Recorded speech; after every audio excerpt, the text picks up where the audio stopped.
What's going on, Jerome's? This offseason, Minnesota Vikings made a major change at the pivot, signing a former Indianapolis Colt, All-Pro, Pro Bowl, everything. Center Ryan Kelly from Alabama. Roll Tide, right? And trying to upgrade over Bradbury over the last couple of years, smart, right?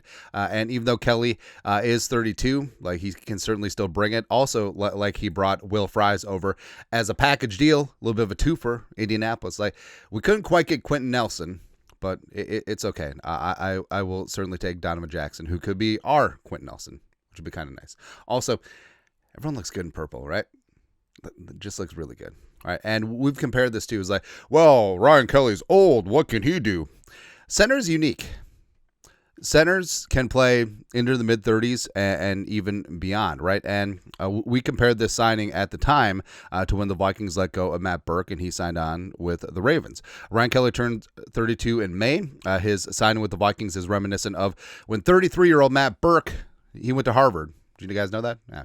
I left the Vikings to sign with the Ravens in 2009.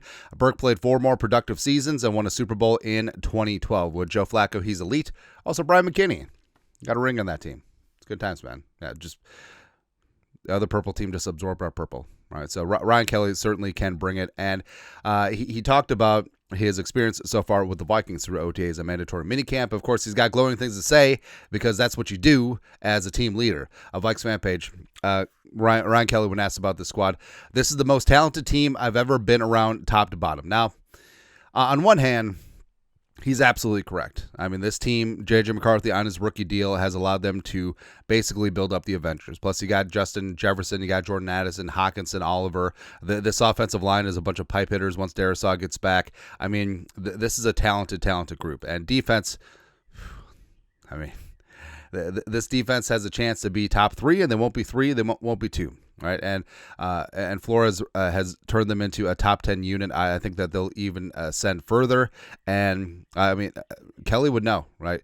We haven't hit training camp yet. The pads aren't on. They aren't clack-a-lacking. But staring across as a center, this defensive line, yeah, better bring your lunch pail, man. Strap it up. It's going to be a long-ass day, and that's going to be fantastic in the season as this defense attacks other teams. But so on one hand, like we said, the Vikings are obviously very talented on paper, on purpose. But on the other hand, I don't know. This seems like one of those football just superlatives and football cliches that you just sort of toss around. So we're like, has Ryan Kelly ever said this before? Yes. He said almost the exact same thing last year ahead of training camp with the Colts as last year. George Bremer. Ryan Kelly says this is the most talented offensive line he's been with, been 1 through 15 since he's been with the Colts. So 1 through 15, not the Colts record. But 1 through 15 because teams on the 90-man roster generally keep 15 offensive linemen, so they got 3 full O-line units.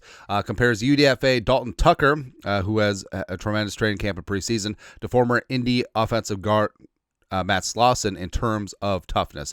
And then the Colts went 8-9, which kind of was a miracle. You know what I mean?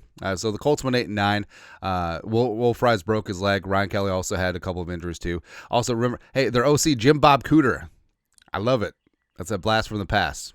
It's good times. Rest of power, Jim Irsay. But in terms of the best team that Kelly was a part of with the Colts was their 2020 squad. So they went 11-5 with the corpse of Philip Rivers at quarterback for one season. But I mean, this 2020 Colts team was kind of good. All right, so T.Y. Hilton. T.Y. was such a dude for a while, man. Michael Pittman came in as a second-round pick. Then offensive line-wise, you had Costanzo, who was all right. Quentin Nelson in his prime to the left of Ryan Kelly. Glowinski, I always thought was sort of underrated. Braden Smith from Auburn, all up in there. Jack Doyle. Doyle rules. Mo Alley Cox, which is your mom's favorite player. Jonathan Taylor Thomas also came in as a second-round pick. Stupid Badger coming on in. Naheem Hines was fantastic. Jabroni Brisket was the backup quarterback. Defensively, they're bringing it too because Justin Houston still had a little something. The Chiefs' all-time great, DeForest Buckner, had just come over in a trade. Bobby Okereke is with the Giants now, isn't he? Yeah, I always remember him because when McAfee announced his draft pick in 2019, future Hall of Famer Bobby Okereke. Kenny Moore, who I think is one of the best slot corners in the National Football League still. Xavier Rhodes, Xavier Rhodes closed. They're open that year, but the Colts went 11-5 that year. So that's probably the most talented team that Ryan Kelly had been a part of with the Colts. Absent the final years of Andrew Luck, but then you remember, it's like, hey, wait a minute. Ryan Kelly was at Alabama. He literally won 3 national titles, including his final season in Tuscaloosa 2015. And just looking at this 2015 Alabama roster, frankly, I think this roster might be better than his Colts team. All right, so Cam Robinson, former Vikings legend at left tackle. Ryan Kelly's backup, J.C. Hassenauer, is Minnesota native.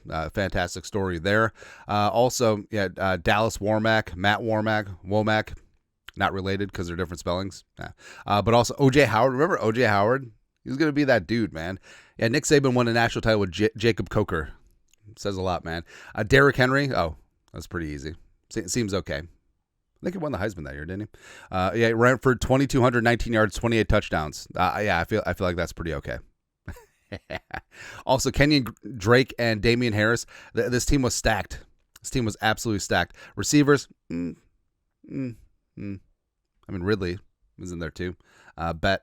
And then defensively, this is basically an NFL defense. So you got A'Shawn Robinson, Jonathan Allen, current Vikings legend, Daron Payne, Jaron Reed, Diesel, Dalvin Tomlinson, former Vikings legend as well, Rashaan Evans, Reggie Ragland, Reuben Foster in that mix. Damn, Gina. Marlon Humphrey, Cheeseburger, Eddie Jackson, Geno Smith. No, the other one. Yeah. Minka. I mean, come on. Come freaking again, this defense right now with these players at their current age would be better than half the league, which is what happens, man. So I don't know. Obviously, Kelly talked about the 2024 Colts. I think he was lying there, but I mean, he was a part. Obviously, he's probably talking about his time in the NFL, but also, I mean, are the 2025 Vikings better than the 2015 Alabama Crimson Tide? Roll Tide. An investigation, probably. But either way, obviously this is like him just blowing smoke a little bit, but also I don't think that he's wrong. And been watching Vikings football a long time, and obviously we're homerish and biased, but from top to bottom, 1 through 90, this team has a chance to be special. This team is stacked to the T's, and Ryan Kelly ain't wrong, man. Especially along that offensive line that can protect J.J. McCarthy, get that run game going, and all that stuff. But your thoughts are thoughts. Ryan Kelly says that the 2025 Vikings, is the most talented team he's ever been a part of from top to bottom. Woo! Love it. Let us know your thoughts, our thoughts, comment section. You guys are the best. You know what to do. Skol, production value.